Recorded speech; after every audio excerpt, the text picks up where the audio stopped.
현대 사회가 굉장히 빠르게 돌아가지 않습니까? 10년이면 강산도 변한다라는 말이 있는데 세대 차이에 대해서 굉장히 말들이 많습니다. 근데 고대, 중세 역사 속에서도 세대 차이에 대해서 어떤 일들이 있었나 궁금해하시는 분이 있었습니다. 그레슈라는 분께서 카페에 질문을 해주셨는데 특히나 전쟁이 빈번했던 시기에는 현대보다 더 급격한 변화가 있을 거기 때문에 역사적으로 좀 이런 세대 차이에 대해서 기록된 사례가 있을까요? 라고 질문을 해주셨습니다. 가장 오래된 문명 중에 하나인 페르시아 문명에서 그런 얘기가 있어요. 자바니와 나다니 함자단드 해가지고 젊음과 무지는 쌍둥이다. 젊은 것들은 아무것도 몰라. 예, 아무것도 모른다. 예. 6글자로 니들이 뭘 알아? 니들이 뭘 알아. 그러니까 옛날 사람들도 다 똑같은 생각을 했던 것 같아요. 그게 어느 정도의 기록인 거예요? 그러니까 페르시아 문화 쪽에서 나오는 기록이 수천 년 전인 거예요? 예, 그러니까 이게 격언입니다. 격언. 예. 중국에도 혹시 세대 차이에 대한 이야기들 시간과 공간을 넘어서 어떨 때 문화적 보편성이 있다 그러는데 고대에도 그렇고 지금도 기성세대가 젊은 세대에 대해서 하는 그런 멘트나 가치관은 좀 비슷한 것 같아요. 그래서 이제 대표적으로 우리가 로마 시대 때 얘기를 많이 하고 티투스 리비우스의 로마사에 보면 젊은 세대들의 사치와 향락에 대해서 되게 비판을 많이 하고 또 대표적으로 폼페이 유적 발굴 과정에서 벽에 쓰여진 많은 낙서들에서 요즘 젊은 세태에 대한 이렇게 비판적인 세속적 문화에 대해서 비판하기도 하는데 이제 중국의 경우에 있어서는 이제 그걸 어떤 식으로 표현하냐면 대표적으로 두 가지 용어가 많이 쓰여요. 사기를 비롯해서 제자백가 시대부터 나중에 한서, 후한서에서 많이 기록되는 내용인데 당대 젊은이들의 행동, 품이 없고 함부로 하는 행동에 대해서 그들을 뭐라고 표현했냐면 무례라는 말을 썼어요.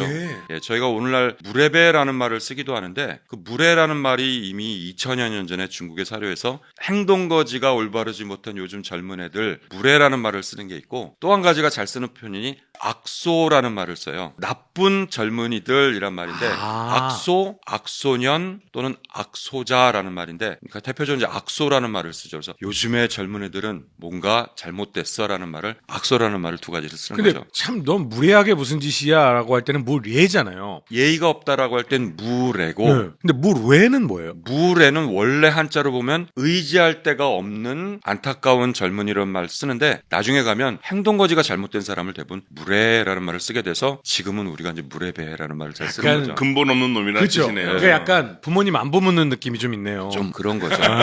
젊은 세대에 대한 비판적인 것도 있지만 사실은 이제 공자가 논어에 나온 것처럼 후생가외라는 말을 쓴 것은 그렇지만 또 젊은 세대는 후생이 가히 두려울 만하다라는 말은 결국 역사는 세대가 흘러가며 다음 세대로 가니까 다음 세대를 적극적으로 해석해 준 거는 후생가외라는 말도 있는 거죠. 무례 악소 이런 말씀 들어보니까 고려사에 보면은 이제 고려 후기에 이제 충혜왕이라는 이제 왕이 있거든요. 이제 어렸을 때 원나라에서 왕을 막 이렇게 바꾸고 했으니까 그 충혜왕에 대한 인식이 그렇게 별로 안 좋았던 것 같아요. 그래서 그 따라다니는 사람들을 무례, 악소 그 표현을 그대로 쓰거든요. 그렇죠. 네, 아마 같은 그래서, 한자 문화권에서 이제 그랬을 지금 거예요. 그게 생각이 나가지고 참 재밌네요. 네. 무덤에도 이제 글귀들이 남는 경우가 많잖아요. 고고학하시다 보면 이제 그런 글귀들에 대해서도 굉장히 중요하게 생각하실 텐데 후대를 걱정하거나 아유 이거 젊은 것들 요즘 것들 어떡하냐 이런 글귀가 사실 대부분의 경우는 그 무덤에 글자가 나온 경우가 없죠. 낙서를 했겠지만은 낙서를 해도 그게 보통 남아있지도 않고 글자를 쓸 정도 사람들이라면은 무덤까지 들어가서 하진 않고 일반적인 그러한 낙서 같은 경우는 메소포타미아에 보면은 왜 그런 악플 달린 거 무슨 물건 하는데 왜 엉터리나도 있고 하는데 전 약간 다르게 보고 싶은데 왜 이 기성세대는 젊은 세대를 갖다가 이렇게 싫어하고 그들은 말이 안 맞다 이렇게 욕하냐. 그거는 오히려 기성세대가 있기 때문에 나오는 현상이거든요. 사피엔스 초기 등장 시대에는 대부분의 기성세대가 없어요. 그 전에 죽기 때문에. 사실은 이 문명화된 사회에서 나올 수밖에 없는 특성이기 때문에 나이를 먹는다는 것은 사실 경험해보지 못한 두려움이거든요. 그런 것이 다 표시가 되기 때문에 오히려 반대로 과거에는 네안데르탈 사회부터는 오히려 나이 먹은 사람들은 철저하게 대우를 해줬거든요. 그러니까 그러한 기성세대라고 하는 커다란 인구층이 생기면서부터 나올 수밖에 없는 현상이고 그와 같은 자신들의 어떤 불평을 토로할 수 있는 출구가 필요했었던 것 같다. 그래서 전 세계 모두 공통적으로 후속세대를 비방하는 것이 아니냐. 제 최근에 짧은 영상 이제 많이 돌아다니지 않습니까? 거기에서 무법천지의 시대, 그러니까 막 무력이 지배하는 시대에 굉장히 늙은 노인이 이제 어떤 문지기들을 뚫고 들어오는 그런 듯한 애니메이션이 있었어요. 거기에서 그런 글귀가 나옵니다. 이런 시대에 늙었다라는 것은 강한 것이다. 이런 글귀가 나오더라고요. 그러니까 한마디로 예전 시대에는 그만큼 살아남기 어려웠었기 때문에 나이가 들었다는 것만으로도 존경받을 가치가 있는데 오히려 지금 시대는 많이들 다들 오래 사시기 때문에 세대 갈등이 오히려 더 깊어질 수 있다. 좋은 말씀이십니다. 그 아리스토텔레스의 수사학에 나오는 말이 그 젊은 세대의 양면성을 다 응축한 것 같아요. 이제 거기서 뭐라 그러면 요즘 젊은이들은 오만하며 자신감에 차 있곤 하지, 사실 그게 또 젊은이들의 특권이기도 하고 아직 미성숙되지만 젊기 때문에 도전을 하는 그 모습, 이제 기성세대가 보면 아직 좀 어리고 미성숙하죠. 그러나 그것이 또 젊은이들의 특권이고 매력이라는 생각이 들어요. 중년돌 이성원 교수님께서는 그런 특권을 부러워하셔서 그렇게 춤 연습하시고 노래 연습하시고 항상 젊은이를 꿈꾸고 그러고 있습니다. 뭐 이런 기록 20대는 수도 없이 많겠죠. 너무 많죠. 사실 뭐 기원전 한 2500년경부터 기록들이 나타나고 장르가 있어요. 네. 그리고 세바이트라고 하는데 가르침이라는 뜻이거든요. 아. 현대 학자들은 뭐 지혜 문학이라고도 하는데 말이 좋아서 지혜 문학이지 이제 어른들이 젊은이들한테 잔소리하는 내용이에요. 꼰대 예, 문학이군요. 거의 꼰대 문학. 그러니까 뭐 다양하게 그냥 일반 어떤 현자들이 보편적인 젊은이들한테 하는 얘기도 있고 또 이제 왕이 자신의 자식한테 하는 얘기도 있고 그러니까 너무 많은 사례들이 있습니다. 네.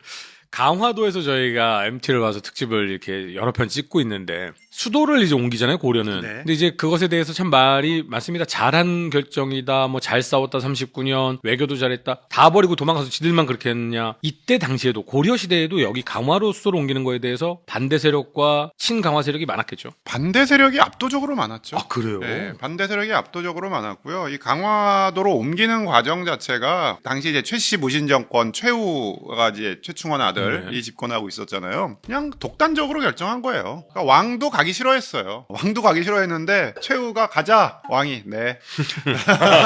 무신 정권에 네. 살벌했군요. 네, 왜냐하면 고종이라는 임금을 최후의 아버지 최충원이 세워줬거든요. 그래서 사실은 이제 그 고종이라는 그 왕의 아버지 강종이라는 사람인데 이 사람은 태자를 오래 하다가 태자 한 20몇 년 했어요. 근데 자기 아버지가 최충원한테 쫓겨났어요.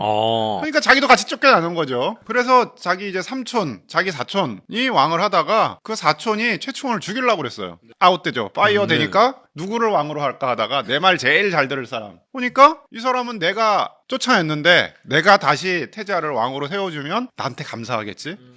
그러니까 그 아들이 이제 고종이라는 임금 자기가 왕 될 줄 생각도 못하다가 왕이 된 거잖아요. 뜻밖의 횡재. 예, 그러니까 하라는 대로 해야죠. 그리고 당시에 몽골이 먼저 1차 침입을 했죠. 해서 고려가 준비가 안 됐으니까 이제 강화를 했어요. 강화도에서 한 건 아닌데 이제 몽골하고 강화를 했죠. 그러니까 이제 몽골에 이제 다루가치라고 해서 이제 내정 가섭하는 관리들이 와서 쭉 있는데 고려는 그걸 원한 건 아니었죠. 그냥 어쨌건 빨리 보내고 몽골 군대 철수시키고 이제 뭐 준비를 하려고 그랬는데 얘들이 와가지고 계속 간섭하고 뭐 하니까 그 결국 자기의 권력에 도전하는 게 되는 거잖아요. 그렇죠. 그러니까 나 이거 못 해먹겠다. 그러니까 다 죽여버리고 이제 관리를 다 죽여버렸어요. 아니 그 다루가치들을 몽골에서 온 다루가치들 네네네. 이게 싸우겠다는 얘기죠. 네. 근데 이제 왕의 입장에서는 뭐 적당히 이렇게 잘 버티는 왕은 게 상관없죠. 네, 그리고 뭐 다루가치가 와가지고 최씨 정권 이렇게 간섭하면 왕한테 나쁠 게 없어요. 그렇죠, 그렇죠. 어차피 뭐 허수아비인데. 네. 저쪽을 좀 견제해주면 내 권력이 그렇죠. 올라가니까. 그러니까 뭐 별로 반대하지 않아요. 그래서 어떤 장군이 또 잘 보이려고 우리 끝까지 싸워야지. 뭐 어떻게 피난 가냐. 그러니까 싸울 대책 있냐? 없는데요. 하니까 너 죽어 하고 죽여버리고 이렇게 그래서 뭐 그 피난 갈 때 뭐 비가 오고 뭐 진창이었대요. 그런데도 그냥 거의 뭐 강제로 해서 강화도에 왔는데 왕이 잘 데도 없는 거예요. 너무 급박하게. 너무 급하게 와서. 그 정도로 진행이 됐는데 이 절대 권력의 강력한 리더십 우리가 오늘날 국제사회에서도 많이 보고 있는데 네. 뭐 당시에도 이제 그것 때문에 강화천도가 된 거죠. 근데 나라마다 이 역사 속에서 보면 뭐 지금 현대도 그렇지만 나라마다 외교에 약간 특성들이 있는데 고려는요 그냥 재미진 말로 정말 통수를 치는 걸 좋아하는 것 같아요. 아니 이렇게 하기로 해놓고 안 하고 또 와서 화내면 알았어 하고 전 돌려보내고 또 통수 치고 고려는 역사상 계속 그런 모습들이 좀 반복이 되거든요. 절대 무릎 꿇지 않는 어떤 굴기 같은 게 좀 있는 건가요? 무릎을 꿇은 척을 계속하는 거죠. 왜 고려만 그래요? 다른 나라들은 좀 안 그렇잖아요. 그게 이제 결국은 대륙의 상황하고 이제 밀접하게 관련이 있는 되는 거죠. 뭐 조선 같은 경우야 절대 통일 제국이 명청이 있었으니까. 너무 강력하니까. 그렇죠. 근데 고려 때는 처음부터 끝날 때까지 명 등장하기 전까지 통일왕조가 뭐 송 뭐 있기는 있었지만 그 통일왕조라고 보기 어려운 뭐 좀- 요송 뭐 이런 그렇죠. 식으로 해서 네. 그러니까 원명이 될 때까지는 네네. 그런 상황이기 때문에 그래서 역사를 좀 보다 보면은 조선의 외교사는 좀 재미가 없어요. 근데 고려의 외교사는 굉장히 다이나믹해서 굉장히 재미있습니다. 그래서 국제 정세 길 걸림이 자체가 많아. 이제